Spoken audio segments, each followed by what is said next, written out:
We didn't talk about a whole lot of things in life, but when we sat down and we played a game together, we talked. You don't have quality time as a parent without having quantity time. You just can't choose when your child is going to trust you. But playing games with children and doing things that they want to do brings the quality time as well. Hello, everyone. This is a segment of Making Home I've been looking forward to for a long, long time. We're going to talk today about playing games. And my mother told me when I was raised that if you were not productive, that it wasn't a worthy pastime. And at first, I thought maybe playing games wasn't productive, but I have learned since then that you can really find out some fun things about each other with playing game time. So these are two of my favorite game players. This is Morgan. Hello. And this is Amy Jo. Hey. And do not be deceived. They play to win. He's a snake in the grass. He is a snake in the grass. Always play to win. And first of all, I want to ask them the question, how they think game playing blesses a family. For me, game playing just brings you together. We didn't talk about a whole lot of things in life, but when we sat down and we played a game together, we talked. When he was saying you play together, it doesn't matter what age you are. You can play a game that is for the youngest up to the oldest, and you can do it together. What are some of the games you remember playing when you were very, very young? The first one I remember playing, and this was an Ashton family favorite for many years, it was called Barnyard Rummy. But if you want a game to play with your kids that they will love, it's called Enchanted Forest. And they will ask you to play it over and over and over again. I think when you've got little tiny kids, that maybe having a game that has something to do with just pure luck Oh, yeah. is a good thing for them. Like, sorry. Whether you're an adult or a child, it's kind of the luck of the draw. Even simple war games like flip over the top card and see who Slap the wins. red. Slap the reds. My husband is the ultimate teacher.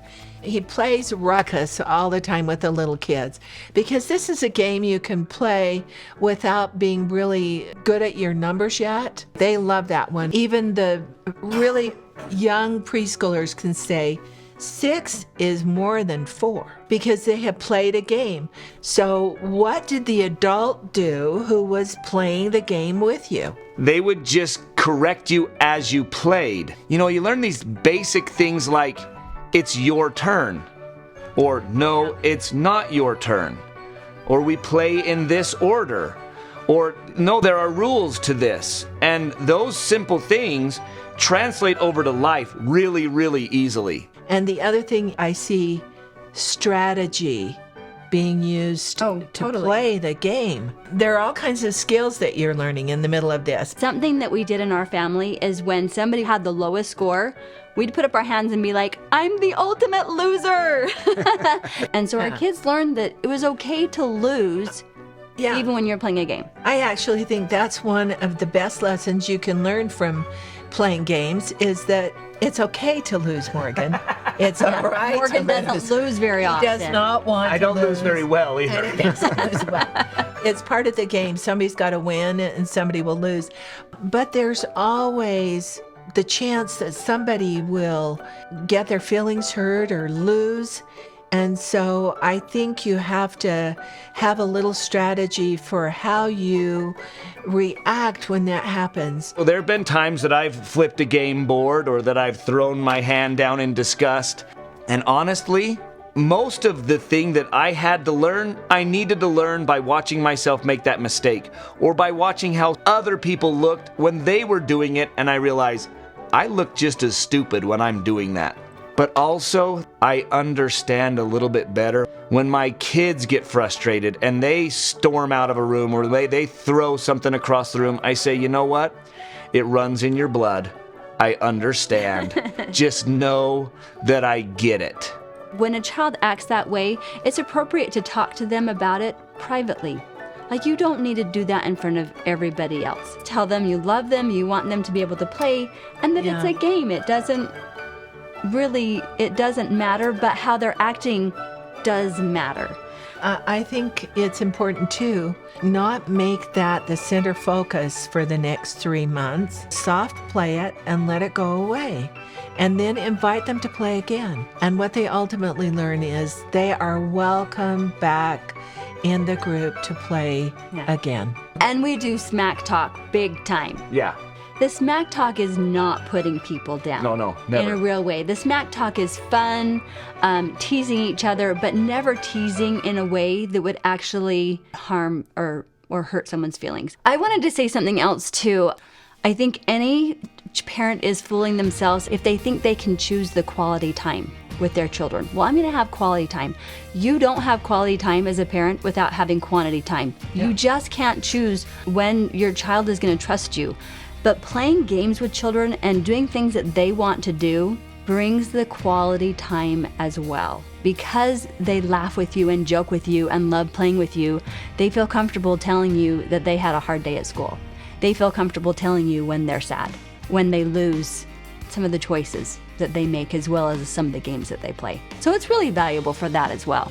The family is very close-knit, and I think, frankly, playing games has been part of that. Totally. You have to talk about this one, Joe.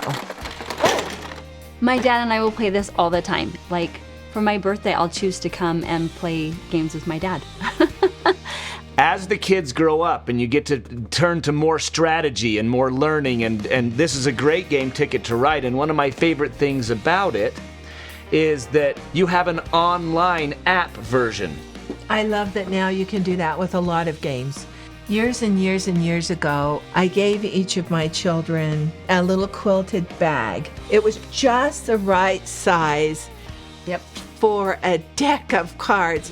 So whenever we go on a trip together and they've just canceled your flight or it's delayed, somebody will have a bag. The games. Pull out the cards. We have done that so many times.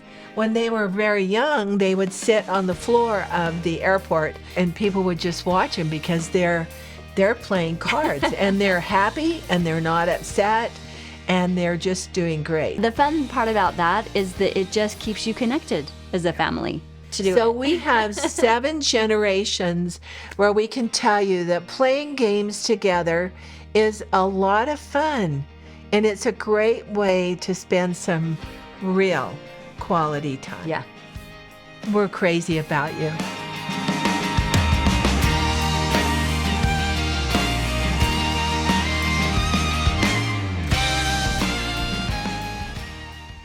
Being together, having fun together, keeps families united. It's a way of saying, we belong together. My children are each other's best friends, and I think a lot of that has to do with the fact that we played together games. We had a great time together. Now, if you know somebody who you think might enjoy this show and might laugh at playing games together and might actually take the chance of playing with their family, please share it with them. There isn't anything that our family is crazy about together more than playing games. And home is the best place to play them.